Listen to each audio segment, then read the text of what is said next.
On to the state capture inquiry now, which resumes this morning with testimony from Treasury's macroeconomics chief, that's Catherine MacLeod. This follows explosive evidence from former Treasury Director General Lungisa Fuzile on Eskom and nuclear presentations. Reporter Erin is in Parktown and joins us live now. Now, Erin, good morning to you. Lungisa Fuzile highlighted an issue around social grants when testifying yesterday. What was it about that he said? Yes, Xoli, it was really a comment in passing, but something Fuzile thought important to underline before Chairperson Deputy Chief Justice Raymond Zondo. Fuzile saying that he was under pressure to allow for a deviation from usual Treasury protocol to enable SASSA to renew its contract with CPS for the dispersion of social grants in 2017. Fuzile highlighted that he was able to hold the line and refuse that deviation because he had support from within National Treasury. And that's as much as he said on it, but something he thought important to raise before Zondo, and of course something Zondo himself is well aware of, having been party to a lot of the constitutional court cases on the dispersion of social grants and the issues over the legalities or not of the contracts between SASSA, Net1 and CPS. Now, Erin, his testimony on the nuclear deal agreed with some of what the former finance minister, Nhlanhla Nene, had to say at that commission. Give us more.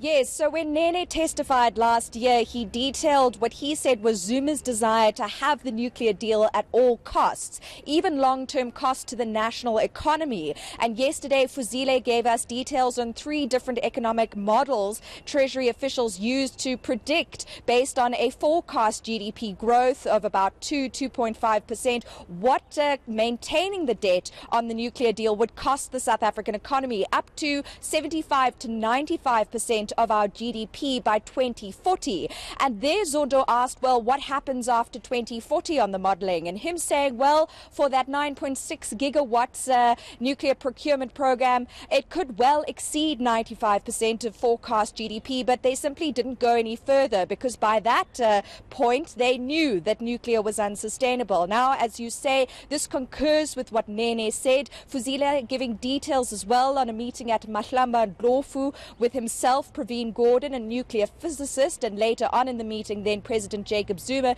during which he claims Gordon said to Zuma that any nuclear deal, if underlined, if it was done by the state, would have to be done by the book, and if it didn't, Fuzile said Gordon told Zuma it would make the arms deal look like a Sunday school picnic.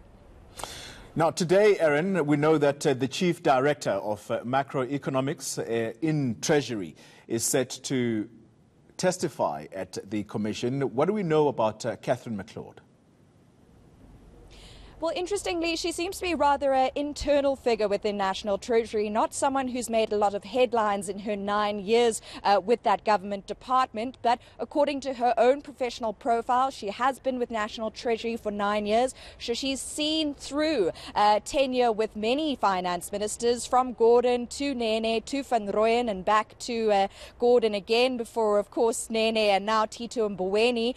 She has a master's degree from a Spanish university, and she has, for the last 9 years, on her own record online, provided information on strategic risks, opportunities for the South African economy, and made policy recommendations to those various finance ministers. But only what we may well hear from MacLeod today at the Zondo Commission is some details on the macroeconomics and economic modelling of the costs of state capture or alleged state capture to the fiscus, to National Treasury and the South African economy at large.